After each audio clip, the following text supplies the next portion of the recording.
وذكر فإن الذكرى تنفع المؤمنين.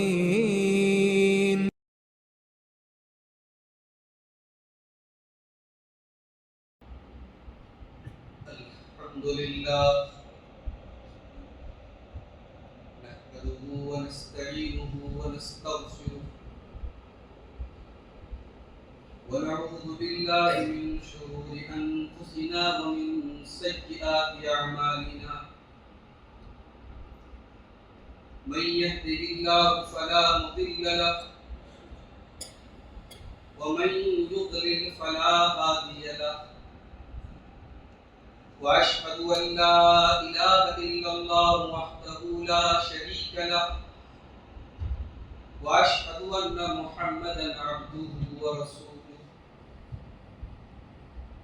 يا أيها الذين آمنوا اتقوا الله حق تقاته ولا تموتن إلا وأنتم مسلمون. يا أيها الناس اتقوا ربكم الذي خلقكم من نفس واحدة وخلق منها زوجها وبث منهما رجالا كثيرا ونساء واتقوا الله الذي تساءلون به والأرحام إن الله كان عليكم رقيبا. يا أيها الذين آمنوا اتقوا الله وقولوا قولا سديدا يصلح لكم أعمالكم ويغفر لكم ذنوبكم ومن يطع الله ورسوله فقد فاز فوزا عظيما. أما بعد فإن خير الحديث كتاب الله وخير الهدي هدي محمد صلى الله عليه وسلم وشر الأمور محدثاتها وكل محدثة بدعة وكل بدعة ضلالة وكل ضلالة في النار. أعوذ بالله من الشيطان الرجيم. بسم الله الرحمن الرحيم. الله الذي خلقكم من ضعف ثم جعل من بعد ضعف قوة ثم جعل من بعد قوة ضعفا وشيبة يخلق ما يشاء وهو العليم القدير. محترم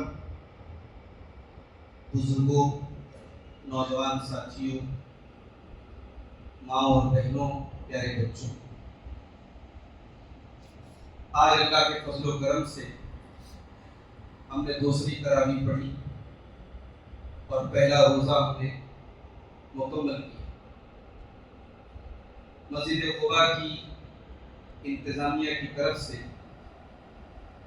یہ مطالبہ کیا گیا کہ بجائے اس کے کہ ہم ایک ایک پارے کی آیتوں کی تفسیر کریں، الگ الگ موضوعات پر جو ہمارے معاشرے کے لیے اہم ہوں ان موضوعات پر اور عنوانات پر ہم الگ الگ تقاریر آپ کے سامنے پیش کریں.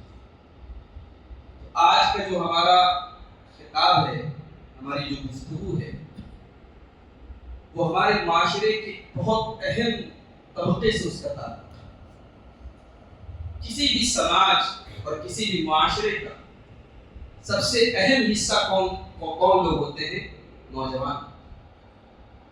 کسی بھی سماج کو برباد کرنا ہو، اس قوم کے نوجوانوں کو برباد کرو، وہ قوم آٹومیٹک برباد ہوتی ہے.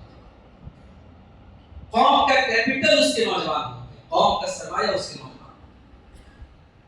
یہی وجہ ہے کہ اللہ تعالیٰ نے ہماری زندگی کو 3 الگ الگ دور میں بانٹا ہے، اور اس میں جو جوانی کا دور ہے اسی کو اللہ تعالیٰ نے طاقت کا دور کہا.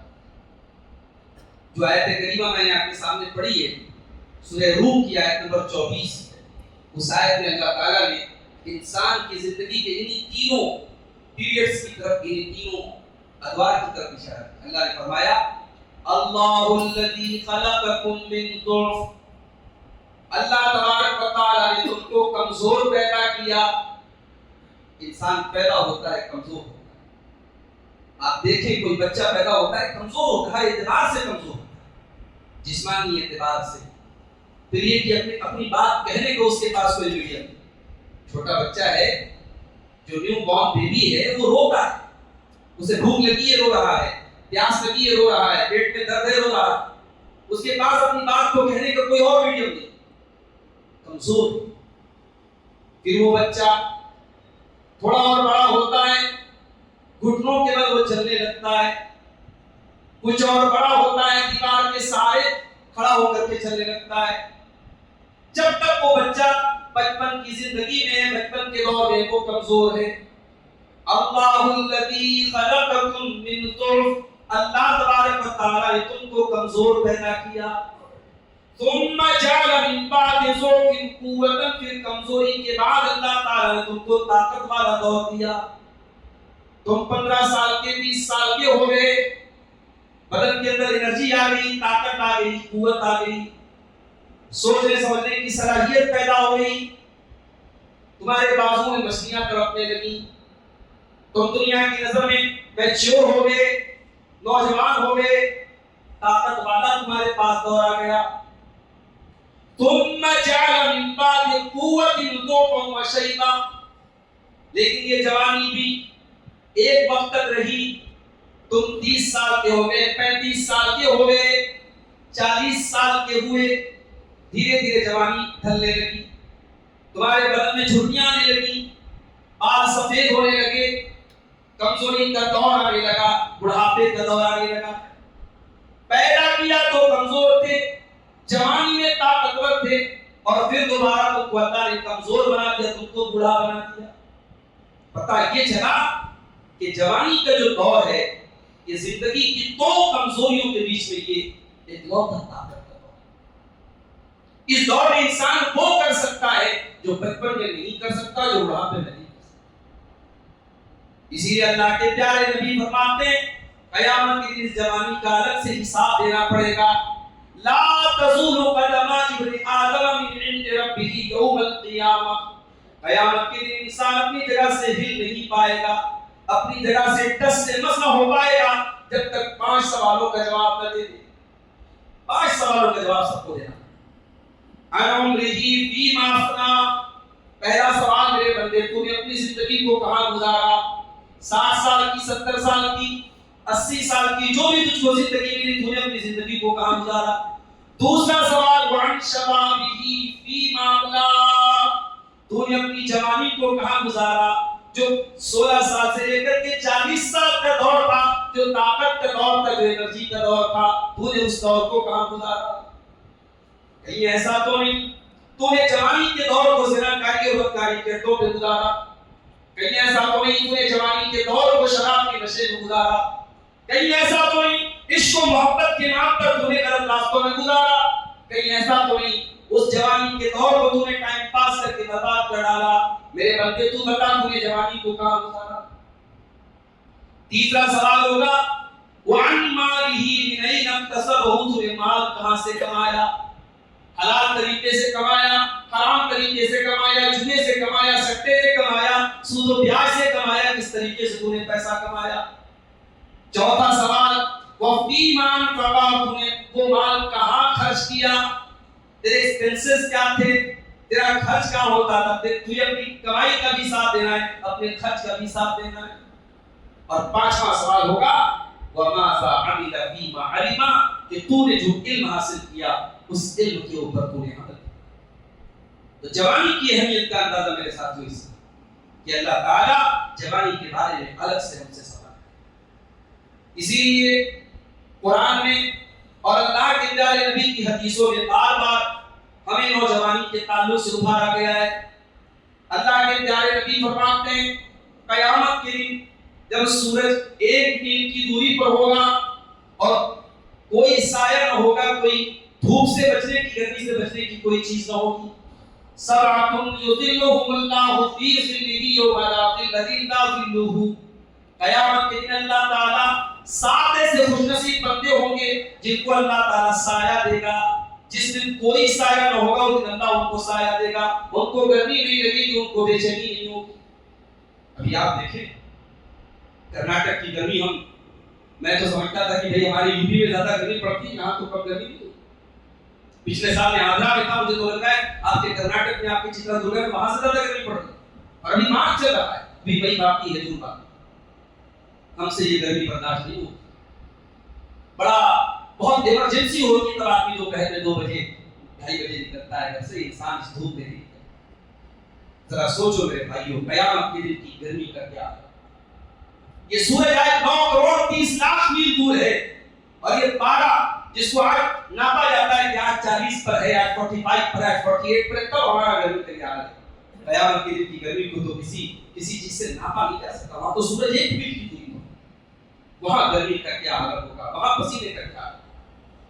اللہ کے نبی فرماتے ہیں 7 ایسے لوگ ہوں گے جن کو اللہ تعالیٰ اپنے عرش کا سایہ دے گا.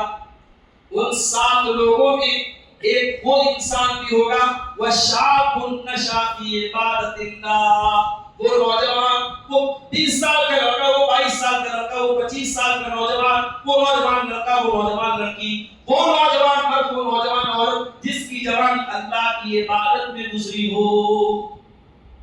جس نوجوان نے اپنی زندگی کے مقصد کو پہچانا ہو، جس نوجوان کو معلوم ہو کہ اس دنیا میں کیوں آیا ہے، اور اس نے اپنی زندگی کے مقصد کو پہچانا ہو اور اللہ کی عبادت میں اپنی جوانی کو گزارا ہو، اسے قیامت کے دن کی گرمی نہیں لگے گی. اسے اللہ تعالیٰ قیامت کے دن اپنا سایہ عطا فرمائے گا، اپنے عرش کا سایہ عطا. تو میرے ساتھیوں، آج ہمارا نوجوان کیا کر رہا ہے؟ ذرا نظریں اٹھا کے دیکھیں، ذرا سماج کا جائزہ لیں. آج ہمارا نوجوان کیا کر رہا ہے؟ چاہے وہ نوجوان لڑکے ہو، چاہے وہ نوجوان لڑکیاں. آپ کسی ریسٹورنٹ میں چلے جائیں، کسی پارک میں چلے جائیں، کسی تفریح گاہ میں چلے جائیں، کسی گھومنے پھرنے پکنک اسپاٹ میں چلے جائیں، آپ کا نوجوان کون سی ایکٹیویٹیز میں مبتلا ہے؟ آپ کا نوجوان کیا کر رہا ہے؟ اس کی زندگی میں تقویٰ کہاں ہے؟ اس کی زندگی میں ایمان کہاں ہے؟ اس کی زندگی میں توحید کہاں ہے؟ یہ شرک کے جتنے اڈے ہیں، یہ جتنے درگاہیں ہیں جہاں جا کر کے اپنی آستینوں کو ذلیل کیا جا رہا ہے، جہاں سجدے کیے جا رہے ہیں، وہاں بڑی تعداد میں آپ کو نوجوان لڑکے ملیں گے. نوجوان لڑکے سب سے بڑی امانت، سب سے بڑی دولت ایک مسلمان کے لیے توحید ہے میرے خیال سے. اور آج ہمارے کتنے نوجوان توحید سے.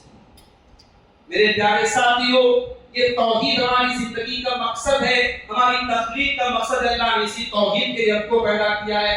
فرمایا وَمَا خَلَقْتُ الْجِنَّ وَالْإِنسَ إِلَّا لِيَعْبُدُونِ. میرے بندوں، میں نے تم کو اپنی عبادت کے لیے، اپنی توحید کے لیے پیدا کیا ہے. آج اگر نوجوان توحید کو نہیں سمجھتا ہے اور توحید کے تقاضوں کو نہیں سمجھتا ہے اور شرک میں لت پت ہے، اس سے بڑھ کر کے افسوس کی کوئی بات نہیں.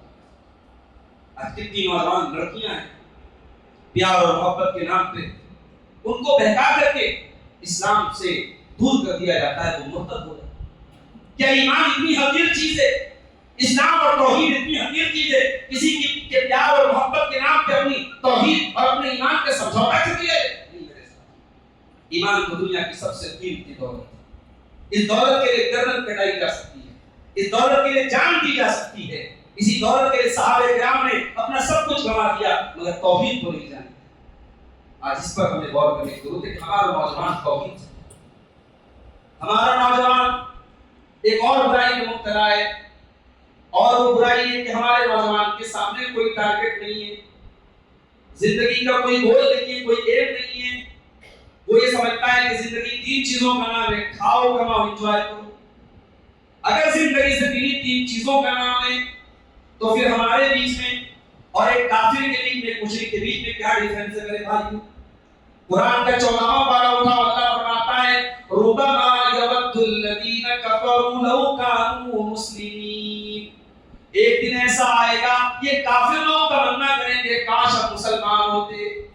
جب وہ اللہ کا عذاب دیکھیں گے اور مومنوں کو جنت میں جاتے ہوئے دیکھیں گے، یہ کافر لوگ تمنا کریں گے کاش ہم مسلمان ہوتے. اللہ فرماتا ہے ذرہم یاکلوا ویتمتعوا ویلہہم الامل فسوف یعلمون. اے نبی، ان کو ان کے حال پہ چھوڑ دو، ان کا 3 ہی کام ہے، یہ کھاتے رہیں، یہ انجوائے کرتے رہیں، یہ لمبے لمبے پلان بناتے رہیں.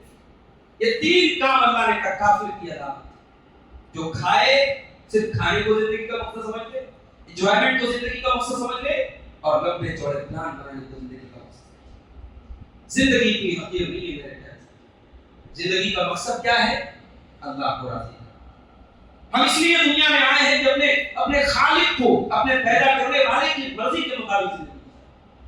اسی لیے اللہ قرآن اپنے نبی سے کہتا ہے قل ان صلاتی و نسکی و محیای و مماتی للہ رب العالمین، اے نبی آپ کہہ دیجئے میری نماز اللہ کے لیے، میری قربانی اللہ کے لیے، میرا جینا اللہ کے لیے، میرا مرنا اللہ کے لیے۔ ایک نوجوان اس چیز کو اگر اپنے سامنے رکھے تو اس کے قدم نہیں بہتے گے۔ ایک نوجوان اگر اپنی زندگی کے مقصد کو پہچان لے تو پھر وہ ٹائم پاس نہیں کرے گا، اپنے ایک منٹ کی قدر۔ اور یاد رکھو میرے نوجوان ساتھی، جوانی کا یہ وقت بڑا قیمتی ہے۔ یہ وقت نہ تو واپس آئے گا اور نہ ہی اس وقت کا کوئی الٹرنیٹ ہے۔ کتنے نوجوان ہیں اپنی جوانی کا غلط استعمال کر رہے تھے، آج اللہ کے یہاں چلے گئے، کسی ایکسیڈنٹ نے ان کی جان لے لی، کسی بیماری نے ان کو موت کی نیند سلا دیا، اور اسی برائی میں، اسی بدکاری میں، اسی غلط کام میں اللہ کے یہاں چلے گئے۔ سوچو وہ اللہ کا کیا جواب ہے؟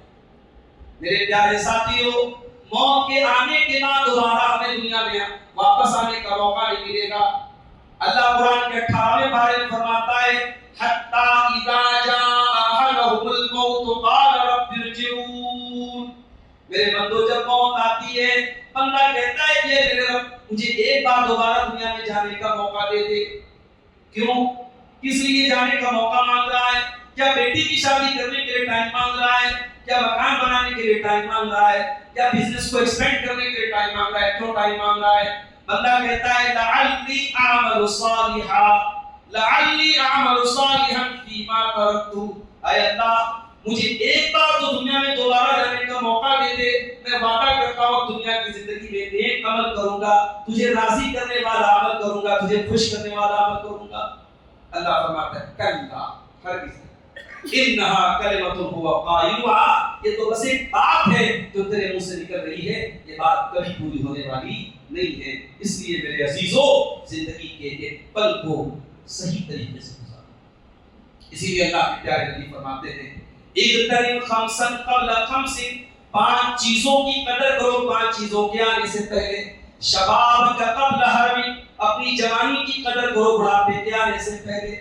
وصحت کا قبل سقم، اپنی تندرستی کی قدر کرو بیمار ہونے سے پہلے۔ وغنا کا قبل فقر، اپنی دولت کی قدر کرو غریب ہونے سے پہلے، فقیر ہونے سے پہلے۔ وفراغ کا قبل شغل، اور اپنے ٹائم کی ویلیو کو سمجھو، ٹائم کی قدر کرو اس کے پہلے کہ تم بزی ہو جاؤ۔ آج اگر آپ کے پاس 1 منٹ کا ٹائم بھی ایسا ہے اس کو اچھی ایکٹیویٹیز میں لگا سکتے ہو، اس کو صحیح جگہ لگا سکتے ہیں، اس ٹائم کی قدر کرو۔ ایک وقت آئے گا آپ کو ٹائم نہیں ملے گا، آپ کو وقت۔ وہ حیات کا قبل موت، اور اپنی زندگی کی قدر کرو میرے بندو موت کے آنے سے۔ آج ہمارے نوجوانوں میں ایک خرابی ہم اور دیکھ رہے ہیں، اور وہ خرابی ہے دنیا کی محبت میں حد سے زیادہ مبتلا۔ دنیا مطلوب ہے، اسلام دنیا کمانے کا حکم ہے، دنیا کو بہتر بنانے کا حکم ہے، مگر دنیا کو سب کچھ سمجھ لینا یہ انسان کی بربادی ہے۔ ایک پانی میں جب جہاز چلتا ہے، کشتی چلتی ہے، تو جب تک پانی کے اوپر کشتی چل رہی ہے تب تک تو کشتی چل رہی ہے، اپنا سفر طے کر رہی ہے۔ جس دن کشتی کے اندر پانی آ جاتا ہے کشتی ڈوب جاتی ہے۔ ہمیں دنیا میں رہنا ہے، دنیا کمانا ہے، دنیا کی حقوق ادا کرنا ہے، مگر دنیا کی محبت کو اتنا دل میں بٹھا دینا کہ آخرت کو بھول جانا میرے پیارے ساتھیوں کی تباہی کی نشانی۔ اسی لیے ہر جمعہ کے دن ہم جب جمعہ کی نماز پڑھتے ہیں تو پہلی رکعت میں جب امام صاحب سورہ اعلیٰ پڑھتے ہیں تو یہ آیت ہم سنتے ہیں بل تؤثرون الحیات الدنیا والآخرۃ خیر وابقیٰ، میرے بندو تم دنیا کی زندگی کو ترجیح دیتے ہو، تم دنیا کی زندگی کو پرائیورٹی دیتے ہو، پریفر کرتے ہو، جبکہ آخرت کی زندگی زیادہ بہتر اور زیادہ باقی رہنے والی ہے۔ ایک مرتبہ حضرت ابو عبیدہ رضی اللہ تعالیٰ بحرین سے مال لائے اور صحابہ کرام اس وقت غریب تھے، مال کی ضرورت تھی۔ رات میں مال آیا تھا اور فجر کی نماز اللہ کے رسول صلی اللہ علیہ وسلم نے پڑھائی تو آپ نے ایسا محسوس کیا کہ صحابہ کرام جلدی کریں، جلدی سے ہم کو وہ مال مل جائے۔ آپ نے فرمایا کہ اے میرے صحابہ، میں دیکھ رہا ہوں کہ اس مال کی طرف تمہارے اندر بہت زیادہ ہے۔ اے میرے صحابہ، مل فقر اخشی علیکم، مجھے اس بات کا ڈر نہیں ہے کہ تم میرے پاس غریب ہو جاؤ گے، فقیر ہو جاؤ گے، وَلَٰكِنْ أَخْشَىٰ عَلَيْكُمْ أَن تُبْسَطَ عَلَيْكُمُ الدُّنْيَا، مجھے اس بات کا ڈر ہے کہیں دنیا تمہارے اوپر پھیلا نہ دی جائے، کہیں دنیا کشادہ نہ کر دی جائے، کہیں دنیا کی رنگینیوں میں تم کھو نہ جاؤ اور دنیا کو پانے کے لیے دوسرے سے لڑنے نہ لگو اور دنیا تم کو بھی ہلاک نہ کر دے جیسے تم سے پہلے کے لوگوں کو ہلاک کر دیا۔ دنیا کی محبت حد سے زیادہ، دنیا کی محبت اس قدر پیدا ہو جائے کہ انسان آخرت کو بھول جائے، جنت کو بھول جائے، جہنم کی سزاؤں کو بھول جائے، یہ ایک مومن کو سوٹ نہیں کرتا، ایک مومن کو سے۔ میرے نوجوان ساتھیوں، ایک اور خرابی ہمارے نوجوانوں کے اندر اور دن بدن وہ چیز بڑھ رہی ہے، وہ کیا ہے؟ بے حیائی۔ بے حیائی بڑھ رہی ہے۔ ایک دور تھا اگر کسی علاقے میں کوئی لڑکا کسی لڑکی کے ساتھ اس کا ناجائز تعلق ہوتا تھا تو اس کو چھپاتا تھا، وہ شرم کی بات تھی، وہ عیب کی بات تھی، لوگ اس کو چھپاتے تھے۔ اب تو صاحب یہ تو فیشن ہو گیا، اب تو کھلے عام جو ہے معاشرے چل رہے ہیں، ریلیشن شپ چل رہی ہے، پیار اور محبت کے ڈرامے بازیاں چل رہی ہیں، زناکاری اور بدکاری چل رہی ہے، حیا چلی گئی، مردوں کے اندر سے بھی چلی گئی، عورتوں کے اندر سے بھی چلی گئی۔ یا جو بے پردگی ہم دیکھ رہے ہیں، یہ گھروں سے نوجوان لڑکیاں جو بے حیائی کے ساتھ نکل رہی ہیں، کیوں نکل رہی ہیں؟ اس کے پیچھے بہت بڑا ہاتھ ان گھروں کے مردوں کی بے غیرتی۔ جس گھر کے مرد بے غیرت ہوں گے اسی گھر کی لڑکیاں بے پردہ ہوں گی۔ اکبر الہی نے بہت پہلے کہا تھا، بے پردہ نظر آئیں کل جو چند بیویاں، اکبر زمین غیرت قومی سے کر گیا، پوچھا جو ان سے آپ کا پردہ ہو کیا ہوا، کہنے لگی کہ عقل پہ مردوں کے پردہ، اور تب بے پردہ ہوتی ہے کہ اس کا پردہ ہو مردوں کی عقل پہ پردہ۔ اسی لیے اللہ کے پیارے نبی فرماتے ہیں کہ 3 لوگ ایسے ہوں گے جن کی طرف اللہ تعالیٰ قیامت کے دن دیکھے گا بھی نہیں، 3 لوگوں کو اللہ تعالیٰ دیکھے گا بھی نہیں، نہ ان کو پاک صاف کرے گا، نہ ان سے بات کرے گا۔ نمبر 1 الدیوس، بے غیرت آدمی جس کے گھر میں بے حیائی ہو، اس کو کوئی فرق نہ پڑ رہا ہو۔ والمرأۃ المترجلہ، مردوں کی نقل کرنے والی، مردوں کی چال ڈھال اپنانے والی عورت۔ اور نمبر 3 العاق لوالدیہ، اپنے ماں باپ کو ستانے والا، اپنے ماں باپ سے تعلق توڑنے والا۔ یہ 3 لوگ ایسے ہوں گے جن کی طرف قیامت میں اللہ تعالیٰ دیکھے گا نہیں اور بات نہیں۔ تو بے حیائی یہ بہت بڑی برائی ہے ہمارے سماج میں بنتی چلی ہے۔ اور یہ بات یاد رکھو، ایک مسلمان چاہے وہ لڑکا ہو چاہے لڑکی ہو، ایک مسلمان کی پہچان اس کی حیا ہے۔ مسلمان کسی کے سامنے اپنی شرم کا نہیں کھولنے بیٹھے، مسلمان کے کسی عبادت میں ننگا پن نہیں، کسی اور مذاہب میں، یہ دنیا کے اور مذاہب میں ہے کہ وہ ننگے ہو کر کے عبادت کرتے ہیں۔ ان کے عبادت کا تصور کیا ہے؟ صاحب ان کے بڑے بڑے جو لوگ ہیں وہ ننگے رہتے ہیں۔ ہمارے مذہب میں اپنے سطر کو ڈھانپتے ہیں، ایون کوئی مرد کسی مرد کے سامنے اپنا سطر نہ کھولے، کوئی عورت کسی عورت کے سامنے اپنی سطر نہ کھولے۔ ابھی ایک مسئلہ کسی نے واٹس ایپ پر پوچھا تھا کہ اگر کسی کی 2 بیویاں ہیں، کسی انسان کی اگر 2 بیویاں ہیں تو کیا ایک وقت میں دونوں بیویوں سے ایک ساتھ ملاقات کر سکتا ہے، یا دونوں بیویاں اپنے شوہر کے ساتھ ایک بستر پہ سو سکتی ہیں؟ اہل علم نے لکھا ہے کہ جائز نہیں، اہل علم نے لکھا ہے کہ جائز نہیں ہے۔ اگرچہ دونوں اس کی بیویاں ہیں مگر 2 بیویوں کے ساتھ شوہر اس لیے ایک ساتھ نہیں مل سکتا کیونکہ ایک عورت کے لیے دوسری عورت کی شرم کا کوئی دیکھنا نہیں جائز ہے۔ یہ اسلام ہے، یہ ہمارا دین ہے، ہمارا دین پاک بازی کا دین ہے، ہمارا دین شرم و حیا کا دین ہے۔ ہمارے دین میں بے غیرتی، بے حیائی اور بے شرمی کی گنجائش نہیں ہے۔ ہمارا نوجوان ایک اور برائی بہت تیزی سے مبتلا ہو رہا ہے اور وہ نشے کی برائی ہے، اور وہ دور بن گیا جب ہمارا نوجوان شراب کا نشہ کرتا تھا۔ اب آپ کو شاید اندازہ نہیں ہے کہ ہمارا نوجوان نشے میں بھی کون کون سی لہریں اپنا رہا ہے، نشے میں بھی کون کون سے طریقے اپنا رہا ہے۔ آپ کو حیرت ہوگی کہ کس کس چیز کے ذریعے نشہ کیا جاتا ہے۔ ہمیں ایک نوجوان نے بتایا کہ وہ جو بدن پہ لگانے کا ایک بام آتا ہے، زنڈو بام، بدن میں درد وغیرہ ہو سبھی ہو تو لگاتے ہیں۔ بعد نشہ کرنے والے جو ایڈکٹ ہوتے ہیں نشے کے، وہ کیا کرتے ہیں، اس زنڈو بام کو جو ہے اس کو بند پہ لگا کے بریڈ پہ لگا کے نعوذ باللہ، حتیٰ کہ جو سائیکل یا موٹر سائیکل کے ٹائر کو، اس کے ٹیوب کو چپکانے کے لیے، اس کو جوڑنے کے لیے، پنچر بنانے کے لیے جو سولوشن استعمال ہوتا ہے، نشہ کرنے والے اس تک کو کھا جاتے ہیں۔ کھانسی کے سیرپ کو نشہ کے طور پر پی جاتے ہیں۔ نشے کے نئے طریقے اور ڈرگس کے نئے نئے طریقے آج ہمارا نوجوان اپنا رہا ہے، اور یہ وہ نوجوان اپنا رہا ہے جس کے دین میں ہر قسم کا نشہ حرام کرا۔ پیارے نبی نے فرمایا کل مسکر خمر و کل خمر حرام، ہر نشے والی چیز شراب ہے اور ہر شراب حرام ہے۔ شراب پینے والے کے بارے میں اللہ کے نبی نے فرمایا کہ جو شراب پیتا ہے اللہ رب العالمین قیامت کے دن سے جہنمیوں کا پیپر مبارک کرتا ہے۔ شراب کے بارے میں قرآن میں اللہ نے سورہ مائدہ کے اندر فرمایا کہ یہ گندا کام ہے شراب پینا، یہ شیطان کا کام ہے، یہ انسان کو نماز سے روکنے والی چیز ہے، یہ انسان کو آپس میں لڑانے اور آپس میں جھگڑا کرانے والی چیز ہے۔ تو میرے نوجوان ساتھیوں، یہ نشہ آج ہماری قوم میں ہے۔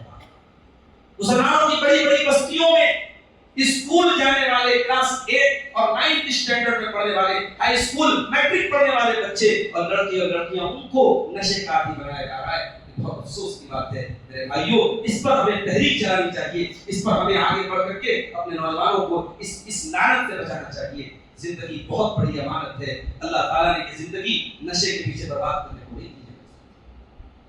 ایک اور برائی ہمارے نوجوانوں کو برباد کرنا، اور وہ ہے حرام طریقے سے مال کمانا۔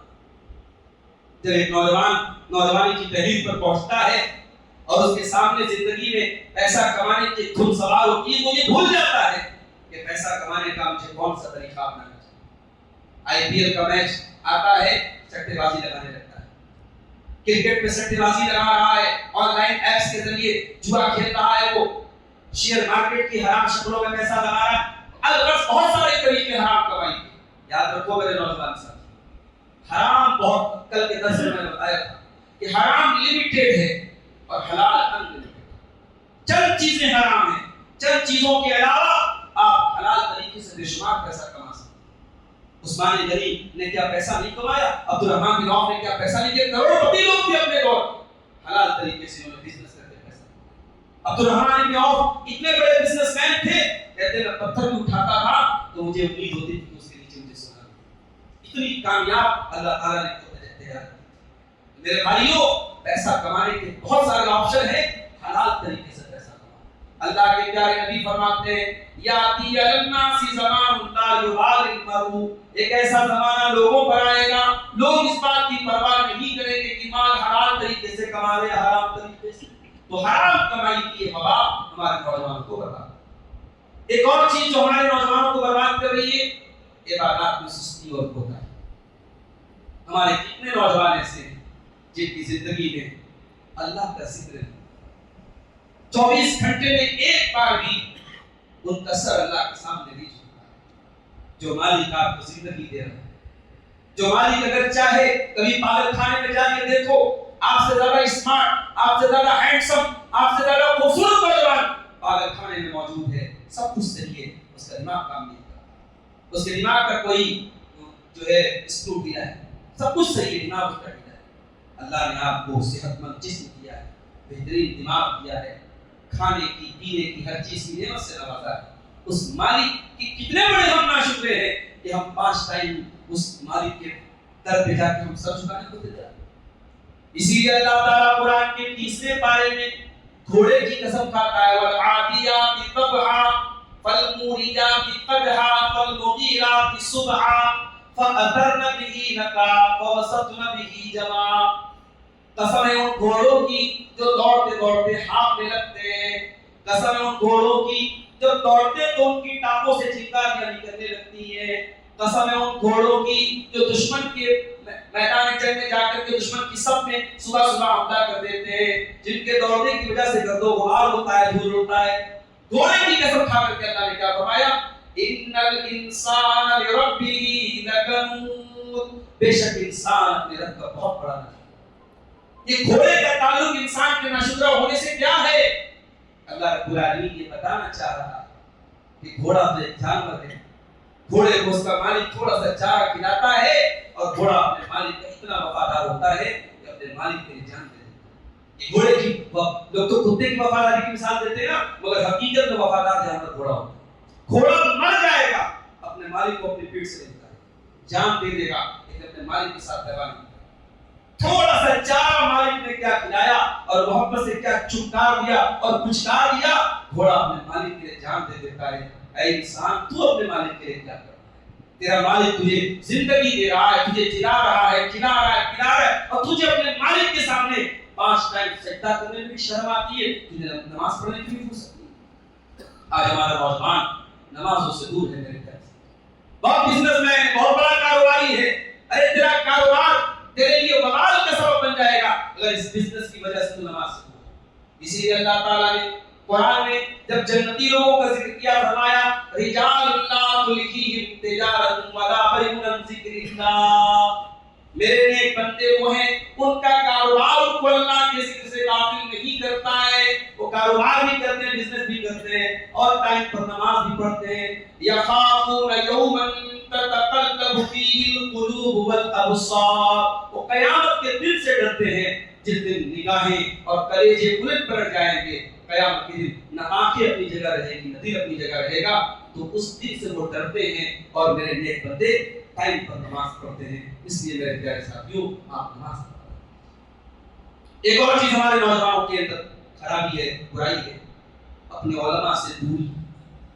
آج انٹرنیٹ کا دور ہے، اور انٹرنیٹ پر مسئلہ یہ ہے کہ سب کچھ موجود ہے، صحیح میٹیریل بھی ہے، غلط میٹیریل، اور غلط میٹیریل بہت اچھے، کہتے ہیں کہ سامان جتنا بھی خراب ہو پیکنگ بہت اچھی ہوتی ہے۔ آج انٹرنیٹ نے کیا کیا؟ غلیظ اور گندی چیزوں کو بہترین پیکنگ میں پیش کیا۔ آج ایسے لوگ جن کا عقیدہ گڑبڑ ہے، جن کا منہج گڑبڑ ہے، جو ہمارے نوجوانوں کے ایمان اور عقیدے کو ڈسٹرائے کر رہے ہیں، برباد کر رہے ہیں، آج ہمارا سلفی نوجوان، ہمارا اہل حدیث نوجوان ایسے لوگوں کو اپنا ہیرو بنا کے بیٹھے، یعنی جو بڑے کانفیڈنس کے ساتھ شریعت کے بارے میں، جن کے پاس علم تک نہیں ہے، جو قرآن کی آیتیں تک ڈھنگ سے نہیں پڑھ رہے، جن کو عربی زبان نہیں آتی ہے۔ مثال کے طور پر ہمارے پڑوسی ملک کا ایک آدمی ہے انجینئر ربی مرزا، ہمارے بہت سارے نوجوانوں کی نظر میں وہ ہیرو، اس کو امام بولتے ہیں، امام ہے بھائی، وہ امام ہے، اور میں دیکھتا ہوں بڑے بڑے مسائل میں وہ انسان کہتا ہے میری رائے تو یہ ہے، میری، تو ہے کون بھائی؟ تو ہے کون؟ تو دین ہے کہ تیرا میں تیری رائے کب سے دین میں چلے؟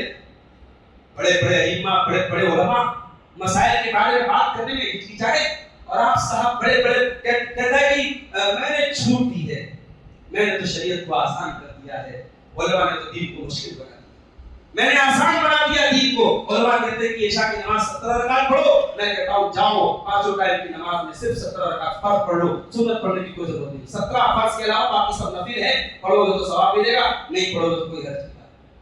یہ تو نے دین کو آسان کرایا، تو نے دین کو چوچو کا برپا بنا، یعنی تو نوجوانوں کو یہ ترغیب دے رہا ہے کہ صرف فرض پڑھ دو، سنتوں کے پڑھنے کی ضرورت نہیں ہے، تراویح کے پڑھنے کی ضرورت نہیں ہے، وتر کے پڑھنے کی ضرورت نہیں ہے۔ تو یہ میسج دے رہا ہے، کہہ رہا علماء نے کہا 5 ٹائم کی نماز ٹائم سے پڑھو۔ اب ورکنگ عورتیں ہیں، ورکنگ وومن ہیں، بچے والی عورتیں ہیں، ان کو 5 ٹائم کی نمازیں ٹائم سے پڑھنے میں مشکل ہوتی ہے، تو میں نے آسان کر دیا، میں نے حدیث کی روشنی میں یہ مسئلہ بتا دیا کہ صاحب ظہر اور عصر کو ایک ساتھ پڑھ لو، اور مغرب اور عشاء کو ایک ساتھ پڑھ لو، سفر میں نہیں، گھر میں بھی کوئی مجبوری نہیں، تب بھی پڑھ لو، میں نے دین کو آسان۔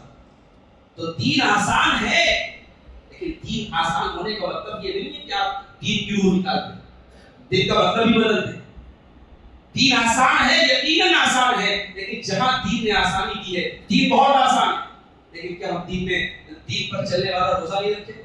اب ایک انسان آگے فتوا دے صاحب آپ ہارڈ ورکنگ کرتے، بڑے محنت والا کام کرتے، رکشہ چلا رہے ہیں، آپ آٹو چلا رہے ہیں، آپ روزہ مت رکھیں۔ اگر کوئی یہ فتوا دیتا ہے تو وہ دین آسان نہیں کر رہا ہے، وہ دین کی روح نکال رہا ہے، دین کی جان نکال رہا ہے۔ تو ہمیں، میں اپنے نوجوانوں سے کہنا چاہتا ہوں، ایسے لوگوں سے ہوشیار۔ مفتی طارق مسعود صاحب ہمارے پڑوسی ملک کے بہت بڑے اسپیکر ہیں، ہمارے بہت سارے اہل حدیث نوجوان کو اہل حدیثوں سے بلا کر ان کو بکس ہے۔ ابھی ایک ویڈیو میں نے ان کا دیکھا، انہوں نے کہا صاحب یہ طلاق کے مسئلے میں کوئی مجھ سے آ کے بات کرے، کوئی اہل حدیث مجھ سے آ کے بات کرے، طلاق کے مسئلے میں کوئی اہل حدیث آ کے بات کرے، زہر پی کے چلا جائے۔ یہ کون بول رہا ہے؟ مفتی طارق مسعود صاحب۔ ہمارے بعض نوجوان کو بڑا پسند کرتے ہیں، صاحب 2 شادی کی بات کریں، 2 شادی کی بات کریں، ان پر 2 کچھ ہو جائے۔ بھائی آپ یہ سوچ رہے ہیں، آپ کس کو لائک کر رہے ہیں؟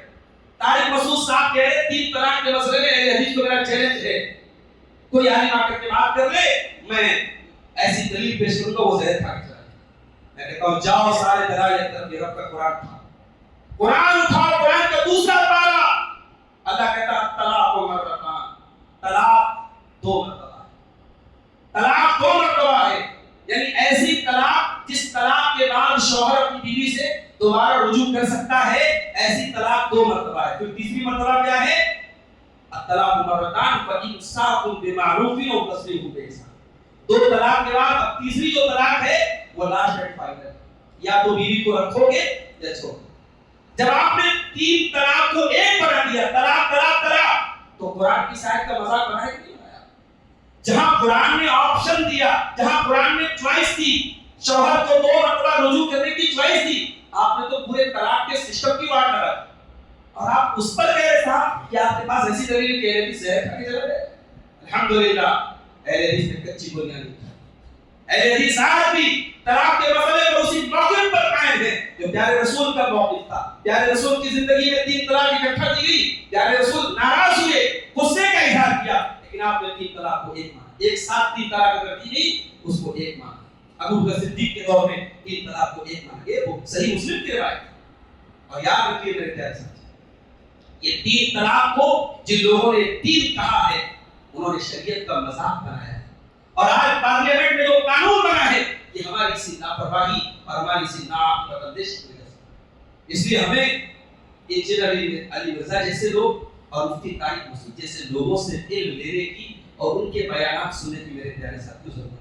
ہمارے پاس الحمدللہ ہمارے معتبر علماء موجود ہیں، قرآن و سنت کی باتیں کرنے والے، قرآن کی صحیح تفسیر کرنے والے، حدیثوں کی صحیح تشریح کرنے والے علماء موجود ہیں۔ اور یہ بات یاد رکھیے، کسی خاص مسئلے میں اگر یہ لوگ باتیں صحیح بھی کر رہے ہیں، چلو ٹھیک ہے بھائی، سماجی مسائل میں میاں بیوی کے مسائل میں ان کی باتیں صحیح ہے، لیکن پھر بھی اگر آپ ان سے علم لے رہے ہیں تو اس بات کا اندیشہ ہے کہ کل ان کی غلط باتوں کے سلسلے میں بھی آپ سخت ہو جائیں۔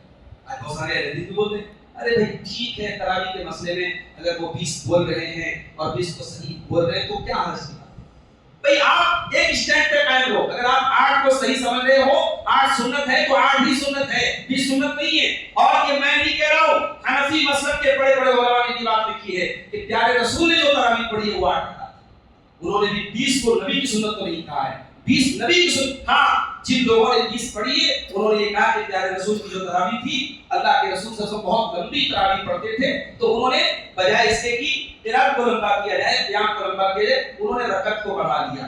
یہ صحابہ کے بعد تابعین کے دور میں یہ چیز ہوئی، یہ تابعین کا اپنا اجتہاد تھا، لیکن جو اللہ کے رسول صلی اللہ علیہ وسلم تراویح پڑھی ہے اور جو حضرت عمر فاروق نے اپنے دور میں دوبارہ اس کو شروع کرایا وہ 8 رکعت۔ تو ہمیں اپنے علماء سے بھی جوڑ کے رہنا ہے۔ میں اپنے نوجوان مردوں سے بھی کہوں گا، اپنی نوجوان بہنوں سے بھی کہوں گا کہ دین جو ہے آپ اوتھینٹک علماء سے لیں، معتبر علماء سے لیں، ورنہ اگر آپ ہر کسی کو یہ حق دے دیں گے، بھائی ہم دنیا میں دیکھتے ہیں کہ اگر ہمیں کوئی بیماری ہے تو ہم اس بیماری کے اسپیشلسٹ کے پاس جاتے ہیں۔ ایسا نہیں کہ دل کی بیماری ہے ہم کارڈیولوجسٹ کے بجائے ہم گیسٹرولوجسٹ کے پاس جائیں، بھائی گیسٹرو کا جو ڈاکٹر ہے اس سے ہم پیٹ کا علاج کرائیں، ڈینٹسٹ کے پاس ہم دانت کے سلسلے میں جائیں گے، ENT کے ڈاکٹر کے پاس آنکھ اور ناک اور گلے کے سلسلے میں جائیں گے، اور دل کا معاملہ آئے گا تو ہم کارڈیولوجسٹ کے پاس جائیں گے۔ دین کا مسئلہ آئے تو آپ دین کے ایکسپرٹ سے رابطہ قائم کریں جن کی زندگیاں قرآن سنت کو پڑھانے میں گزری ہے، ان علماء سے میرے پیارے ساتھیوں ہم دین کو حاصل۔ تو یہ ہمارے نوجوانوں میں پائی جانے والی چند خرابیاں ہیں۔ آخر میں یہ کہوں گا ذمہ داری کیا ہے، خرابیوں کو میں نے بیان کر دی، علاج کیا ہے؟ علاج یہ ہے کہ آپ دین کی طرف پلٹیں میرے نوجوان ساتھ، دین کی طرف رجوع کریں۔ حضرت امام مالک نے کہا تھا اس امت میں بعد میں آنے والے لوگ کامیاب نہیں ہو سکتے مگر اسی چیز سے جس سے پہلے کے لوگ کامیاب۔ کامیابی کا فارمولہ وہی ہے جو 1400 سال پہلے تھا، اس فارمولے کو نبی اکرم کے صحابہ نے اپنایا تھا، اسی فارمولے کو اپنا لو۔ اور آئیے اپنی زندگی کے مقصد کو پہچانیں، نماز کی پابندی کیجیے۔ میں اپنے ان نوجوانوں سے کہنا چاہتا ہوں جو اللہ نہ کرے کسی برائی میں مبتلا ہیں، کسی قسم کی اخلاقی برائی میں مبتلا ہیں، کسی قسم کی گندی عادت میں مبتلا ہیں، آئیے آپ نماز کی پابندی کیجیے۔ میں گارنٹی لیتا ہوں، اللہ کے کلام کی بنیاد پر میں گارنٹی لیتا ہوں، اگر آپ پابندی سے نماز قائم کریں گے انشاءاللہ بہت ساری برائیوں سے اللہ تعالیٰ آپ کو بچائے گا۔ ان الصلاۃ تنہی عن الفحشاء والمنکر، بے شک نماز بے حیائی اور برائی سے آپ کو نہیں ٹکاتا۔ اسی طریقے سے قرآن کے ساتھ اپنا تعلق جوڑیے، قرآن کو پڑھیے، قرآن پر غور کیجیے، علماء کی صحبت اختیار کیجیے، اور اسی طریقے سے میرے عزیزوں میرے بھائیوں آخری چیز یہ ہے کہ اہل علم سے اپنا تعلق جوڑیے، اہل علم سے علماء سے اپنا تعلق مضبوط کیجیے۔ نوجوانوں کی ذمہ داریوں کے تعلق سے یہ چند باتیں آپ کے سامنے رکھی گئی۔ انشاءاللہ کل کا جو ہمارا درس ہوگا وہ خواتین کے اندر کون سی برائیاں پائی جاتی ہیں اور خواتین کی کیا موجودہ ماحول میں ذمہ داریاں ہیں، اس پر انشاءاللہ ہم کل بات کریں گے۔ اللہ سے دعا ہے رب العالمین ہم سب کو اپنی ذمہ داریوں کو سمجھنے کی توفیق عطا فرمائے۔ اللہ تعالیٰ ہمیں نیک عمل اور اچھی سمجھ کی توفیق عطا فرمائے، جب تک دنیا میں زندہ رکھے، اسلام پر زندہ رکھے، اور ہم سب کا خاتمہ ایمان پر ہو۔ آمین وآخر دعوانا الحمدللہ رب العالمین۔ السلام علیکم ورحمۃ اللہ۔